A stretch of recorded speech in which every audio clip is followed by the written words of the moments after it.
তোর মা তোর বাপরে কি লেখা ছাড়ছিল জানোস? তোর বাবা তো তোর আর নেশাখোর ছিল, নেশাখোরের বাচ্চা নেশাখোর।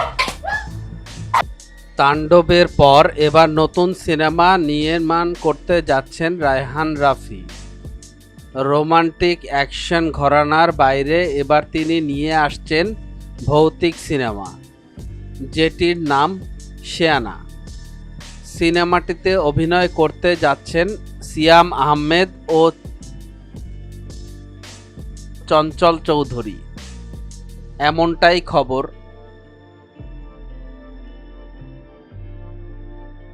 তবে পরিচালক কালের কণ্ঠকে বলছেন, একটি নতুন ছবির প্রি প্রোডাকশন নিয়ে এখন ব্যস্ত।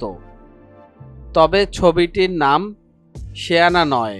জানা গেছে আগামী সেপ্টেম্বর মাসে সিনেমাটির শুটিং শুরু হতে পারে।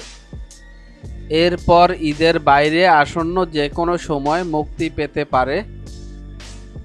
সূত্র বলছে সিনেমাটির 2 ঈদ ছাড়াই মুক্তি দেওয়া হবে, এই লক্ষ্যেই নির্মাণ করা হচ্ছে। এর আগে সিয়ামকে নিয়ে রাফি পোড়ামন 2,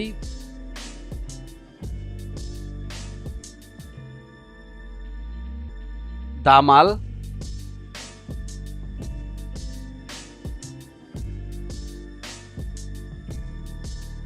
এবং ওয়েব ফিল্ম টান নির্মাণ করেছিলেন।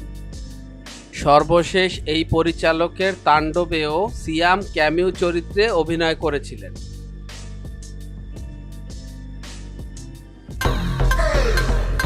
Never disturb a man while he's media having জগতের fun. এমন ইন্টারেস্টিং বিষয় জানার জন্য আমাদের এন্টারটেনমেন্ট আপডেটকে সাবস্ক্রাইব করুন এবং ভিডিওটি ভালো লাগলে শেয়ার করুন আপনার ফ্রেন্ডসের কাছে।